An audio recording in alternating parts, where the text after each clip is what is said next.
Hey there, in this video we're going to give you a high-level overview of the events workflow in ConnectSx Beacon. We have a lot of videos that go into this workflow in depth, so we are just going to touch on the major steps. So first we're going to navigate to our event screen.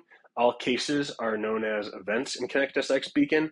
Really, anytime inventory is getting consumed, you have an event. And there are the main steps of the workflow listed out here in this board view. So the first step is to create an event.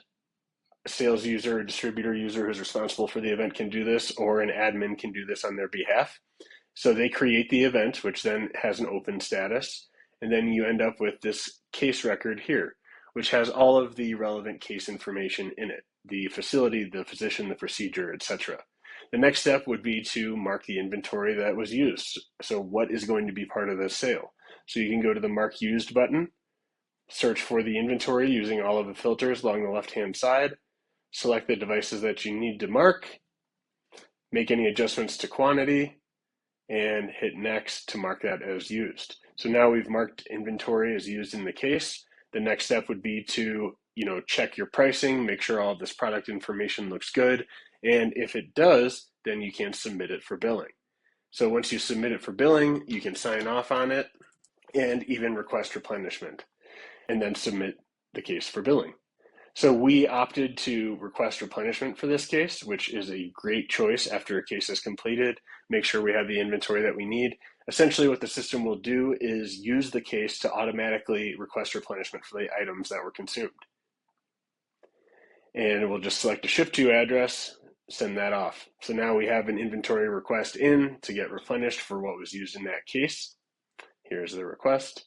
I'm just going to navigate back to the event. So at this point, we have created the event, we've marked our inventory as used, and we've requested replenishment. So now that the case has been submitted for billing, it has a pending PO status. And the next step is for us to add the PO number.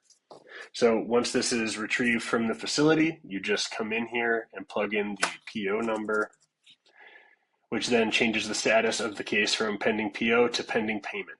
So at this stage, we have created the case, we've marked the inventory as used, we've submitted it for billing, and we have requested replenishment. So the next step is to share the sales order. So here under the More menu, you can access the sales order to either download the PDF or send it as an email from inside the system. Send that off to the facility so they can generate their PO. The next step after that is to obtain the PO number and enter it here in the case. So we'll add our PO number, hit submit. That'll update the status of the case from pending PO to pending payment. Once the event is in a pending payment status, we can access the invoice, send that off to the facility so that they can pay for the case. So as that's happening, we have a few options here to track that the processing of the billing is happening as it needs to. So we can check these boxes, and once all of them are checked, meaning the invoice has been paid and we have paid out our commission, the case will go from a pending payment to a paid status, which takes us to the end of the case workflow. So that was kind of a crash course on the case workflow. Please, I encourage you to tune in to our YouTube channel to see some more videos about how to process a case in depth.